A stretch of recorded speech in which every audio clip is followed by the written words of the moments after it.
Hi viewers, welcome to our channel. ప్రస్తుతం మనతో పాటు సీనియర్ జర్నలిస్ట్ దామ బాలా సార్ వారితో మాట్లాడదాం. నమస్కారం సార్. నమస్తే సార్, ముద్రగడ పద్మనాభం గారు మరి చూసాం ఎలక్షన్స్ కంటే ముందు పిఠాపురంలో పవన్ కళ్యాణ్ గారిని ఓడించకపోతే నిన్న పేరుని ముద్రగడ పద్మనాభం రెడ్డిగా మార్చుకుంటానని చెప్పేసి ఒక శబ్దం చేశారు సార్. సో నిన్న చూసాం మరి రిజల్ట్స్. పవన్ కళ్యాణ్ గారు పిఠాపురంలో గెలవడం కాకుండా తనకి ఇచ్చిన అన్ని సీట్లను గెలిపించుకోగలిగారు. మరి ఇప్పుడు ఆయన పేరు ఎప్పుడు మార్చుకుంటారని చెప్పేసి అందరూ కూడా పవన్ కళ్యాణ్ గారు ఫ్యాన్స్ అయితే అడుగుతున్నారు. మరి దాని పట్ల ఆయన ఏమన్నా స్పందించారంటారా సార్? ఈరోజు ఇందాకే స్పందించారు. ఆయన ఒక వీడియో రిలీజ్ చేశారు. ఆ వీడియోలో ఏముందంటే ఫస్ట్ ఇలా జగన్ని ఓడించడం అనేది నాకు బాధగా ఉంది. ఎందుకంటే ఆయన చేసిన సంక్షేమ పథకాలు దేశంలో ఏ ముఖ్యమంత్రి కూడా చేయలేదు, ఏ ముఖ్యమంత్రి చేయని సాహసం ఆయన చేశారు. సో ఇంత చేసినా కూడా ప్రజలు ఎందుకు ఓడించారనేది అర్థం కాలేదు మాకు.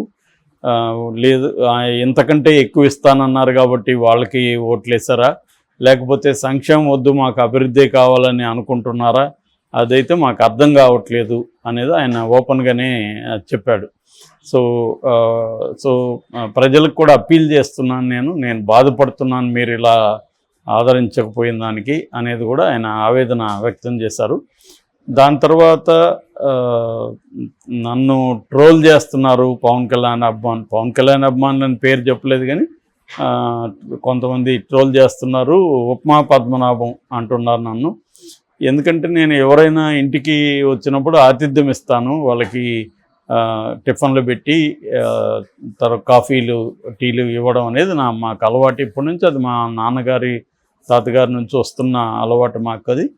అది కూడా తప్ప అన్నట్టుగా మీరు ఇది చేస్తున్నారు. సో నేను ఉప్మా పెడితే తప్పు అనుకుంటే మీ నాయకుడి చేత పలావ్ పెట్టించండి, ఆయన్ని పవన్ కళ్యాణ్ అని పిలవండి, వద్దనలేదు. కానీ నేను నా స్తోమతకు తగినట్టుగా నేను చేస్తున్నాను, అతిథులకి ఇవ్వడం తప్ప అన్నది అదొక మాట మాట్లాడారు. తర్వాత పవన్ కళ్యాణ్ విషయం తీసుకొచ్చారు. నేను ఒక సవాలు విసిరాను, పవన్ కళ్యాణ్ని ఓడించకపోతే నా పేరు మార్చుకుంటాను. నేను ఓడిపోయాను, పవన్ కళ్యాణ్ గెలిచాడు కాబట్టి నేను చెప్పిన మాటకి కట్టుబడి నా పేరు మార్చుకోవడానికి గెజెట్కి సంబంధించిన అప్లికేషన్ అన్నీ రెడీ చేసి పెట్టుకున్నానని పేపర్లో కూడా చూపించాడు. సో రెడీ చేసుకున్నాను, ఇంకా అప్లై చేస్తాను. నేను పద్మనాభ రెడ్డిగా నా పేరు మార్చుకుంటున్నాను. అంతా అయినాక నేను మళ్ళీ ప్రకటిస్తాను అదంతా అయినాక అనేది చెప్పాడు. అలాగే నా ప్రయాణం జగన్తోనే ఉంటుంది, నేను పక్కకి వెళ్ళను, జగన్తోనే నా ప్రయాణం కంటిన్యూ చేస్తాను అనేది కూడా అతను చెప్పాడు. లాస్ట్లో కూడా అప్పీల్ చేస్తున్నాను ప్రజలకి ఇంకొకసారి, నేను చాలా బాధగా ఉంది మీరు ఇలా చేయడం అనేది అతను మాట్లాడాడు. బేసిక్గా ఎక్కువసేపు లేదు కానీ ఈ విషయాల్ని ఆయన కవర్ చేశాడు. ఓకే, అంటే ఫస్ట్ ఆఫ్ ఆల్ ఇట్లాంటి ఛాలెంజ్ అవసరం అనేది ఫస్ట్. ఆయన చాలా సీనియర్ నాయకుడు, ఎంతో అనుభవం ఉంది, ఉద్యమాల్లో పాల్గొన్నాడు, వాళ్ళ ఫాదర్ దగ్గర నుంచి రాజకీయాల్లో ఉన్నారు. అక్కడ ఆ ఏరియాలో వాళ్ళకు ఒక ప్రజల్లో ఒక ప్రత్యేక స్థానం ఉంది. అట్లాగే కాపు నాయకులలో కూడా ఈయనకంటూ ఒక ప్రత్యేక స్థానం ఎప్పటి నుంచో ఉంది. సో ఆ తర్వాత ఆయన అది దాని ఏమంటే బ్యాడ్ లక్ ఏమని తెలియదు కానీ మొత్తానికి ఆయన ఫస్ట్లో వైసీపీకి వెళ్ళాలనుకున్నారు. అక్కడ ఈయన పెట్టిన డిమాండ్స్ జగన్ నెరవేర్చలేదని చెప్తారు. ఎందుకంటే ఈయనకు వీళ్ళ చిన్న కొడుకు గిరికి వాళ్ళ భార్యకి ముగ్గురికి సీట్లు కావాలని అడిగారని, ఒకరికి ఎంపీ ఇద్దరికి ఎమ్మెల్యేలు కనీసం 2 కావాలని అడిగారని, అది కుదరదని జగన్ చెప్పేశాడు అనేది అప్పట్లో వచ్చిన మాట. దాని తర్వాత ఆయన తెలుగుదేశానికి వెళ్దాం అనుకుంటున్నాడు కానీ చంద్రబాబు పెద్ద ఇంట్రెస్ట్ చూపించలేదు. ఈయనకి కూడా తెలుగుదేశంతో ఇబ్బంది ఉంది, ఎందుకంటే చంద్రబాబు క్యాంటీకి ఈయన అనేక సార్లు మాట్లాడడం, రకరకాల గొడవలు ఉన్నాయి వాళ్ళకి. సో పవన్ కళ్యాణ్ అప్రోచ్ అయ్యాడు, అంటే తన మనిషిని పంపించాడు జనసేనలో చేరమని. ఈయన కూడా జనసేనలో చేరడానికి రెడీ అయ్యాడు. తను వెళ్ళిన అక్కడ లోకల్ నాయకుడు పవన్ కళ్యాణ్ ఒక 2 రోజులు మీ ఇంటికి వచ్చి స్వయంగా ఆహ్వానిస్తాడన్నారు. సో కానీ పవన్ కళ్యాణ్ రాలేదు. 1 మంత్ అయింది. ఈయన కొంత ఈగో హర్ట్ అయినట్టుగా ఉంది. 1 మంత్ అయింది, అసలు ఆయన వస్తాడా రాడా ఏమి తెలియట్లేదు అన్నట్టుగా దాదాపు 1-2 మంత్స్ వెయిట్ చేశాడు. ఇంకా కుదరదు అన్నప్పుడు ఇంకా ఆయనకి ఆప్షన్ లేదు, ఉన్నది వైసీపీనే.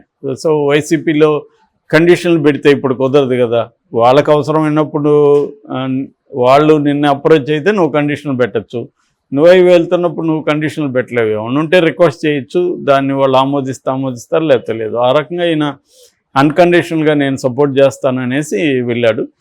నాకు తెలిసి ఏంటంటే పవన్ కళ్యాణ్తో ఆయన కొంత ఈగో హర్ట్ అయినట్టుగా కనబడుతుంది మనకి. ఎందుకంటే నేను సీనియర్ కాపు నాయకుడిని, నేను కాపులకి ఎంతో చేశాను, ఇతను సినిమా కరిష్మా ఉపయోగించుకొని లీడర్ అయిపోయాడు, ఇతనేమి చేశాడు అన్న అభిప్రాయం ఈయనకు ఉండొచ్చు.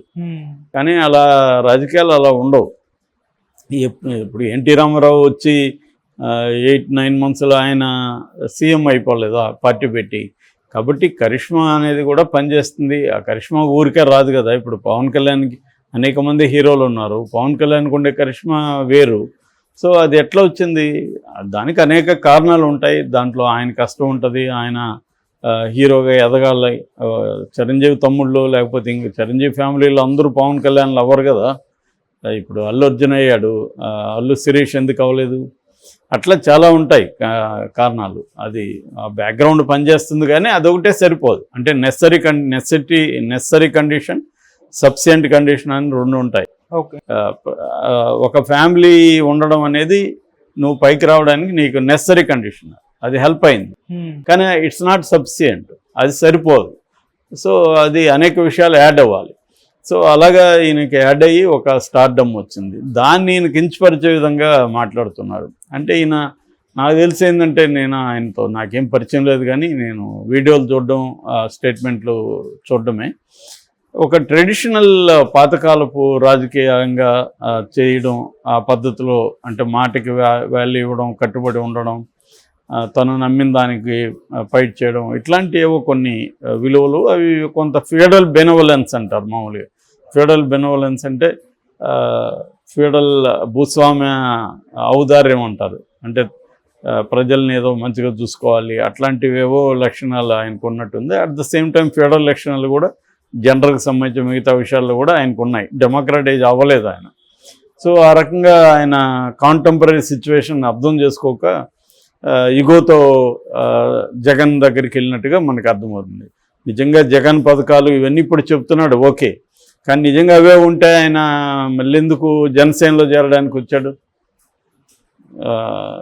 సో క్లియర్గా ఏంటంటే ఆయన జగన్ పథకాలకు అట్రాక్ట్ అయ్యి జగన్ వైపు వెళ్ళాడా, తన సొంత ప్రయోజనాల కోసం ట్రై చేశాడా అనేవి ఇంపార్టెంట్. ఏదేమైనా మొత్తానికి అన్కండిషన్గా వెళ్ళాడు. ఒకవేళ నెక్స్ట్ అది గవర్నమెంట్ వచ్చినాక ఈయనకి ఏదైనా పదవి ఇస్తానని చెప్పుండొచ్చు జగన్. ఏదేమైనా ఆయన పనిచేయడం మొదలుపెట్టాడు. ఆయనకి పర్సనల్గా కూడా పవన్ కళ్యాణ్తో ఒక ఈగో క్లాష్లోకి వెళ్ళాడు. దానివల్ల పవన్ కళ్యాణ్ని ఓడించడానికి ఆయన ఫోకస్గా పనిచేశాడు.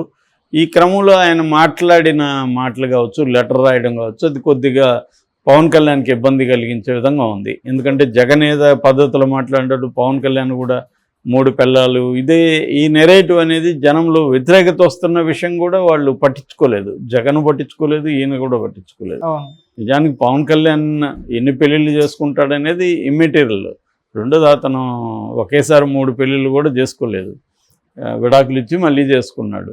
సో దాన్ని ఒకసారి కూడా మాట్లాడితే ఓకే, అంటే పవన్ కళ్యాణ్ నిలకడలేని వ్యక్తి అని చెప్పదలుచుకున్నారనుకో, అదే పర్సనల్ లైఫ్లో కూడా అతను ఎలా ఉన్నాడు చూడండి, రాజకీయాల్లో కూడా అనేక పార్టీలు మారాడు అని చెప్పడానికి ఎప్పుడైనా ఒకసారి పనికొస్తుంది. కానీ ప్రస్తుతం అదే చెప్తా ఉంటే జనాలకి చికాకు వస్తుంది. నిజానికి అది పనికిమాలిన ఛాలెంజ్, అవసరం లేదు. అది పేరు మార్చుకుంటే ఎవరికేమిది, నువ్వు పేరు మార్చుకుంటే పద్మనాభ రెడ్డి అయితే ఏంటి, పద్మనాభం అయితే ఏంటి. సో ఇది పనికిమాలిన ఛాలెంజ్, ఇది ఇట్లాంటివి అనవసరం. కానీ ఆయన ఏదో ఇగోకి పోయి చేసినట్టున్నాడు. ఇప్పుడు ఆయన కొంత పట్టుదల మనిషి కాబట్టి మామూలుగా చాలామంది అయితే ఇది చేయరు. ఆల్రెడీ ఆయన మీద ట్రోలింగ్స్ కూడా జరుగుతున్నాయి.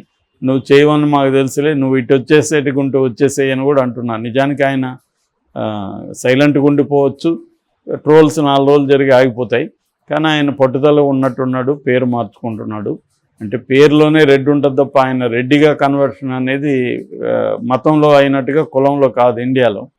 కాబట్టి ఇక మీదట పద్మనాభ రెడ్డి అవుతాడు. రెడ్డి అయినా ఇదైనా ఆయన పెద్ద ఇంపాక్ట్ చూపించే పరిస్థితి ఆయనకి వెళ్ళిపోయింది.